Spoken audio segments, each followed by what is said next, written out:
شروع اللہ تعالیٰ کے نام سے جو بڑا مہربان نہایت رحم والا ہے۔ 5 آدمیوں کو نیند نہیں آتی۔ نمبر 1، جو کسی کے قتل کا ارادہ کرتا ہو۔ نمبر 2، جس کے پاس مال و دولت ہو اور اسے کسی پر بھروسہ نہ ہو۔ نمبر 3، جس نے لوگوں سے بہت سی جھوٹی باتیں کہی ہوں اور لوگوں پر جھوٹے الزام لگائے ہوں۔ نمبر 4، جس کی ذمہ داری زیادہ ہو لیکن اس کے پاس دینے کے لیے کچھ نہ ہو۔ نمبر 5، جو کسی کے عشق میں مبتلا ہو اور جدائی سے ڈرتا ہو۔ خدا جب کسی کی مدد کرنے پر آتا ہے تو لامعلوم سے کوئی سبب پیدا کر دیتا ہے اور نہ ہونے سے ہونا نکال دیتا ہے۔ اللہ کے دیے ہوئے میں سے دیا کرو، تم نے کون سا اپنے پلے سے دینا ہے؟ ماں باپ کے علاوہ کوئی وفادار نہیں۔ مرد کی محبت گہرے سمندر کی طرح ہے، اس میں دریا آ کر ملتے رہتے ہیں، اسے نئے پانیوں سے بھی پیار رہتا ہے اور پرانوں سے بھی۔ محبت عطا کرنا اور نصیحتیں کرنا بہت آسان ہے، محبت دینا بہت مشکل کام ہے۔ برداشت کے ساتھ حالات ضرور بدل جائیں گے، بس ذرا اندر ہی اندر مسکرانے کی ضرورت ہے۔ یہ ایک ایسا راز ہے جو اسکول یا یونیورسٹی میں نہیں سکھایا جاتا۔ جب انسان اندر سے مر جاتا ہے تو وہ حد سے زیادہ ہوش اہلاک ہو جاتا ہے۔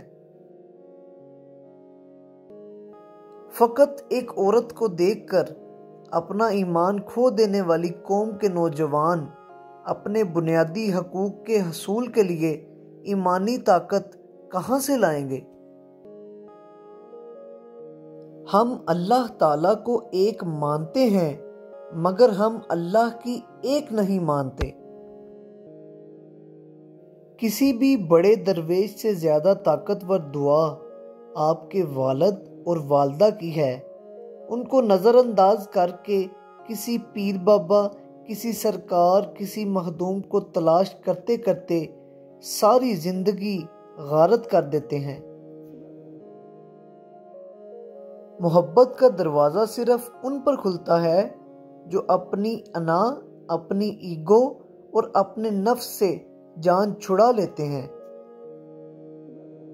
غریب کا کوئی دوست نہیں ہوتا۔ جو ذہن اپنی لذتوں کا غلام اور جو روح اپنی خواہشوں کی قیدی ہوتی ہے، وہ ایک بنجر زمین کی مانند ہے۔ ماں باپ کے علاوہ کوئی وفادار نہیں۔ یہ ٹھیک ہے کہ تم ایک گلاب نہیں بن سکتے، مگر اس کا یہ مطلب تو نہیں کہ تم ایک کانٹا بن جاؤ۔ یہاں ایک راز کی بات ہے اور وہ یہ ہے کہ جو شخص کانٹا نہیں بنتا وہ بالآخر گلاب بن جاتا ہے۔ لوگ اچھی سیرت کے بجائے اچھی صورت کو ترجیح دیتے ہیں۔ دوسروں کی توقعات کے مطابق زندگی بسر کرنے کی وجہ یہ ہوتی ہے کہ ہم ڈرتے ہیں کہ کہیں وہ دوسرا ہم کو چھوڑ نہ دے۔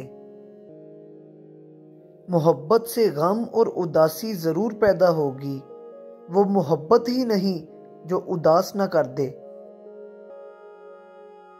عمل علم کے لیے ایندھن کا کام دیتا ہے۔ اگر آپ چاہتے ہیں کہ علم کا الاؤ روشن رہے تو اس میں عمل کا تیل ڈالتے رہیں، ایسا نہ ہو تو اس کی روشنی ماند پڑ جائے گی۔ میں جانتا ہوں میں کچھ تو ہوں، کیونکہ میرا رب کوئی بھی چیز بیکار نہیں بناتا۔ اچھی بات تو سب کو اچھی لگتی ہے، لیکن جب تمہیں کسی کی بری بات بھی بری نہ لگے تو سمجھ لینا کہ تمہیں اس سے محبت ہے۔ درد وہ ہوتا ہے جو ہمیں دوسروں کو تکلیف میں دیکھ کر ہو، ورنہ اپنا درد تو جانوروں کو بھی محسوس ہوتا ہے۔